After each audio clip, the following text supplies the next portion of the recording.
Bismillahirrahmanirrahim. Assalamualaikum warahmatullahi wabarakatuh. Semangat pagi. Bagaimana kabarnya hari ini? Mudah-mudahan kalian dalam keadaan sehat walafiat ya. Jangan lupa tetap semangat belajarnya meski belajarnya dari rumah. Pekan ini kita masuk ke pembahasan kedua, tema 2 pelajaran IPA, yaitu tentang sistem pernapasan pada manusia.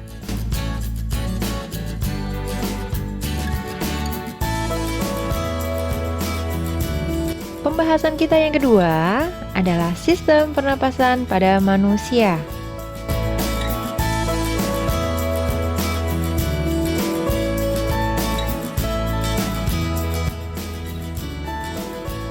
Perhatikan gambar berikut ini. Ciri umum makhluk hidup selain bergerak adalah bernafas. Bernafas adalah menghirup oksigen atau O2 dari udara dan mengeluarkan karbon dioksida atau CO2 dan juga uap air. Untuk dapat bernapas, manusia membutuhkan alat pernapasan.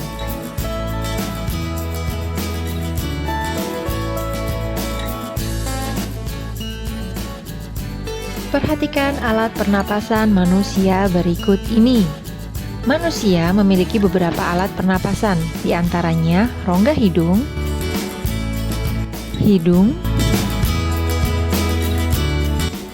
faring, laring, trakea atau batang tenggorokan, bronkus atau cabang batang tenggorokan, bronkeolus, dan yang terakhir adalah alveolus atau kantong udara.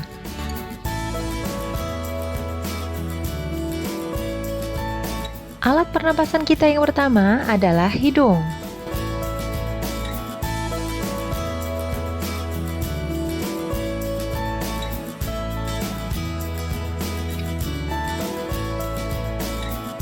Perhatikan gambar berikut ini. Manusia bernapas dengan menghirup oksigen di udara menggunakan hidungnya. Kemudian melepaskan gas karbon dioksida dan uap air juga dengan hidungnya. Hidung memiliki rongga yang disekat oleh lempeng tengah berupa tulang lunak. Tulang lunak ini menyekat rongga hidung menjadi dua, yaitu rongga kanan dan kiri.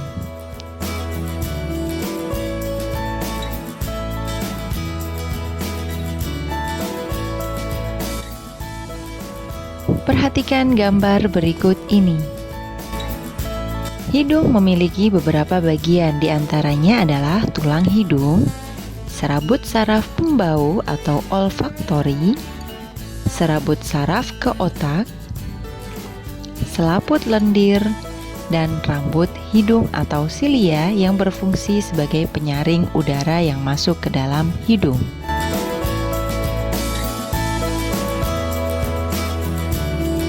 Rambut dan selaput lendir berfungsi untuk menyaring debu atau kotoran yang ikut dalam udara yang terhisap. Hidung mengatur suhu udara yang masuk. Jika udara yang masuk ke dalam tubuh suhunya lebih rendah, maka hidung akan melepaskan panas dari dalam tubuh supaya udara yang masuk menjadi lebih hangat. Begitu pula sebaliknya. Hidung juga mengatur kelembapan udara.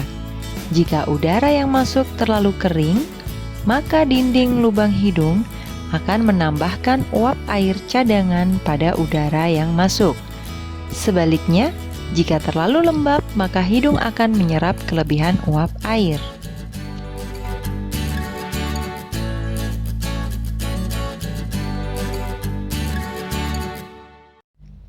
Alat pernapasan yang kedua adalah faring.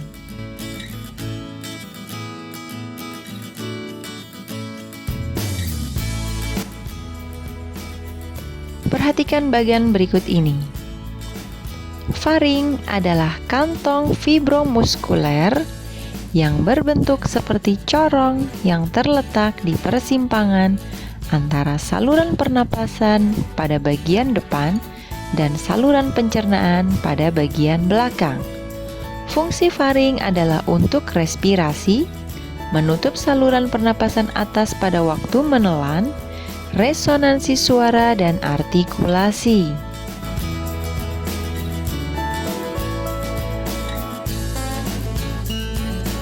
Bagian-bagian faring berikut ini. Faring dibedakan menjadi 3 bagian, yaitu nasofaring, orofaring, dan yang terakhir adalah laringofaring.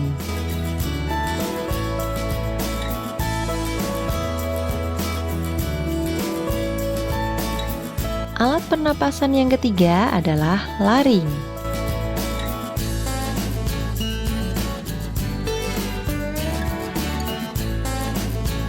Laring atau biasa disebut dengan pangkal tenggorokan. Laring terdiri dari katup pangkal tenggorokan atau epiglotis dan beberapa tulang rawan yang membentuk jakun. Laring terletak tepat berada di tenggorokan yang memiliki fungsi antara lain 1. Pembentuk pita suara, 2. Pelindung saluran pernapasan, 3. Pengarah makanan ke saluran esofagus, dan yang keempat, penghubung faring dan trakea.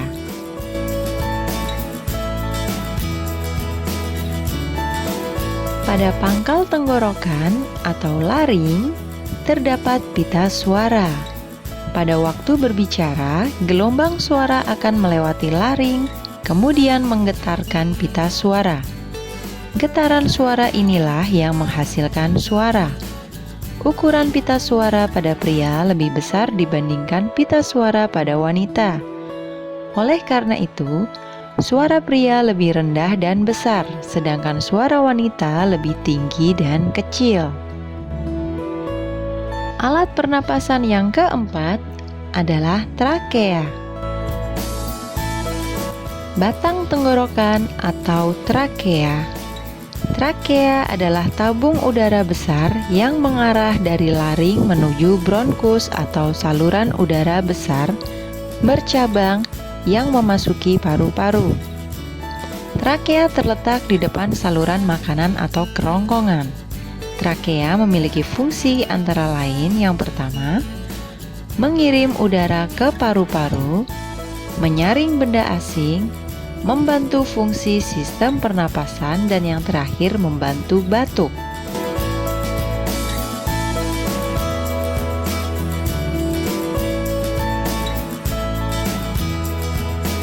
Perhatikan gambar berikut ini. Trakea atau batang tenggorokan. Trakea tersusun atas tulang-tulang rawan yang berbentuk cincin. Pada pangkal batang tenggorokan terdapat katup yang berfungsi untuk mengatur proses membuka dan menutupnya saluran pernapasan. Ketika sedang berbicara, katup akan turun dan menutupi saluran makanan. Namun, ketika menelan makanan, katup akan terangkat dan membuka saluran makanan, sedangkan saluran udara tertutup agar tidak tersedak.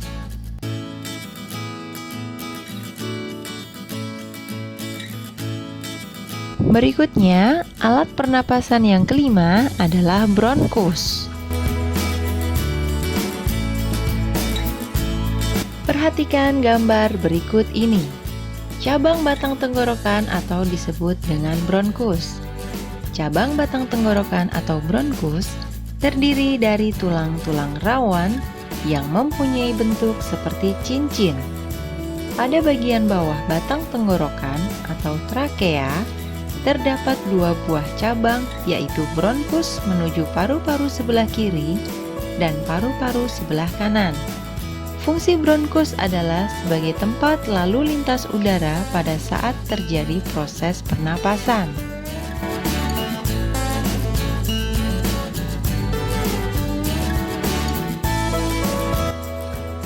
Alat pernapasan yang keenam adalah bronkiolus.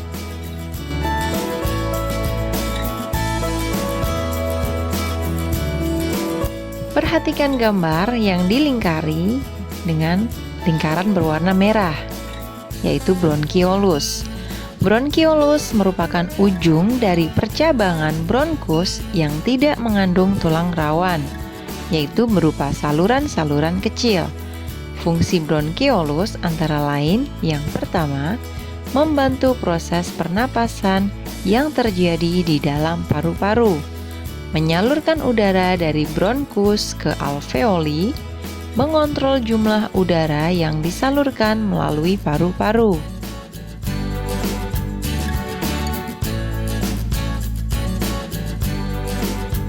Alat pernapasan yang ketujuh adalah alveolus.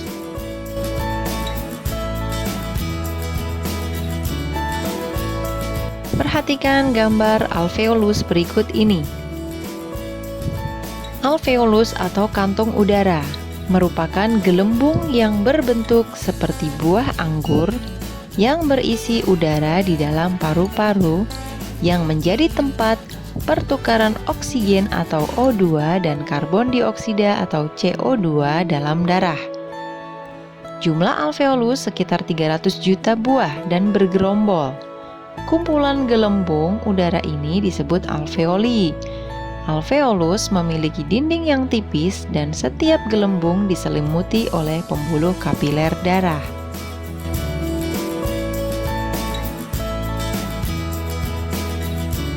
Demikian tadi video pembelajaran kita yang kedua tentang alat pernapasan pada manusia.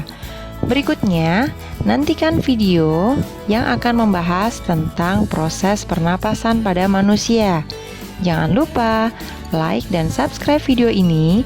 Semoga video pembelajaran ini bermanfaat untuk kalian semua. Terima kasih. Wassalamualaikum warahmatullahi wabarakatuh.